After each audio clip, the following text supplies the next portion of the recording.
नमस्कार दोस्तों, मेरा नाम है दिव्यांश दीक्षित और आप देख रहे हैं तर्कवाद शो का एक नया एपिसोड। आज हम बात करने वाले हैं एक ऐसे पल की जिस पर पूरा बनारस और देश गर्व कर रहा है। वाराणसी में वंदे भारत ट्रेन के उद्घाटन की। हाँ दोस्तों, हमारे प्रधानमंत्री श्री नरेंद्र मोदी जी ने अपने ही संसदीय क्षेत्र में 4 नई वंदे भारत ट्रेनों को हरी झंडी दिखाकर रवाना किया। और सच कहें तो ये सिर्फ एक ट्रेन नहीं बल्कि मॉडर्न इंडिया ऑन ट्रैक्स का सपना साकार होने जैसा है।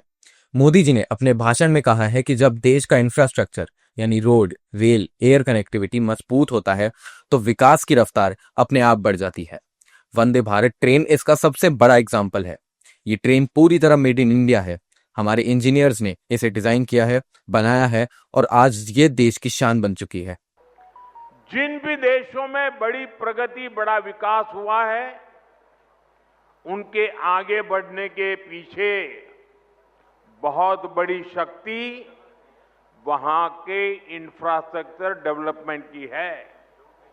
कितने एयरपोर्ट बने, कितनी वंदे भारत ट्रेनें चल रही हैं, दुनिया के कितने देशों से हवाई जहाज आते हैं, ये सारी बातें विकास के साथ जुड़ चुकी है। और आज भारत भी बहुत तेज गति से इसी रास्ते पर चल रहा है। हमारे देश में बन रहा है कि नहीं बन रहा है? हमारे देश के लोग बना रहे हैं कि नहीं बना रहे? ये हमारे देश की ताकत है। मतलब साफ है, अब दूसरों पर निर्भर नहीं रहना पड़ेगा बल्कि खुद अपने दम पर आगे बढ़ रहे हैं। अब बात करते हैं वाराणसी खजुराहो वंदे भारत एक्सप्रेस की।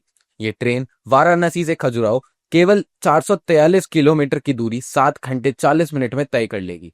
लॉन्च के दिन इसे अनरिजर्व्ड मोड में चलाया गया था ताकि आम लोगों को भी इसकी सवारी के मजे लेने दिया जा सके। अंदर झांक कर देखा जाए तो इसमें हर चीज अल्ट्रा मॉडर्न है। एयरलाइन स्टाइल सीटें, वाईफाई, ऑटोमेटिक डोर्स, बड़े बड़े विंडो पैनल्स, यानी आराम, रफ्तार और कंफर्ट सब एक साथ। लेकिन कहानी यहीं खत्म नहीं होती। इस ट्रेन के आने से बनारस और खजुराहो के बीच न सिर्फ दूरी घटेगी बल्कि फासला भी कम होगा, टूरिस्टों को बढ़ावा भी मिलेगा, स्थानीय लोगों को रोजगार के नए मौके भी मिलेंगे। यानी एक ट्रेन नहीं, ये डेवलपमेंट एक्सप्रेस है जो देश के हर कोने को जोड़ने निकली है।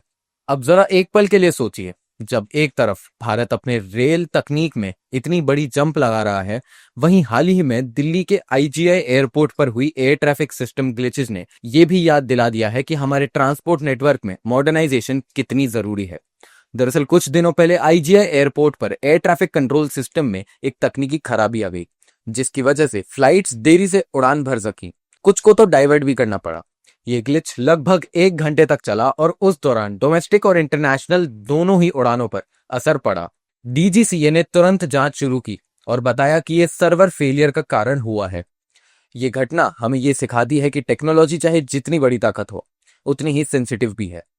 और ये भी कारण है कि वंदे भारत जैसी ट्रेनों को इंडोजिनस टेक्नोलॉजी और लोकल मैनेज सिस्टम्स को एक बहुत बड़ी अचीवमेंट माना जा रहा है, क्योंकि इससे भारत का कंट्रोल खुद भारत के हाथों में रहता है, किसी बाहरी टेक्नोलॉजी पर नहीं।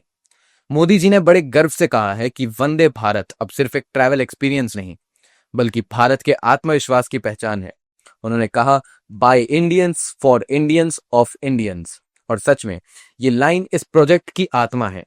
ये दिखाती है कि अब भारत तकनीक, ट्रांसपोर्ट दोनों में आत्मनिर्भर हो चुका है। वंदे भारत भारतीयों की, भारतीयों द्वारा, भारतीयों के लिए बनाई हुई ट्रेन है, जिस पर हर भारतीय को गर्व है।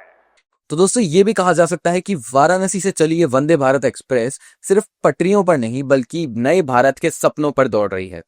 ये ट्रेन उस भारत की पहचान है जो अपनी टेक्नोलॉजी के साथ हाई स्पीड भविष्य की तरफ कॉन्फिडेंटली बढ़ रहा है। इसी के साथ हम आज की खबर का सिलसिला यहीं समाप्त करते हैं। मैं दिव्यांश दीक्षित आप सभी से विदा लेता हूं। धन्यवाद।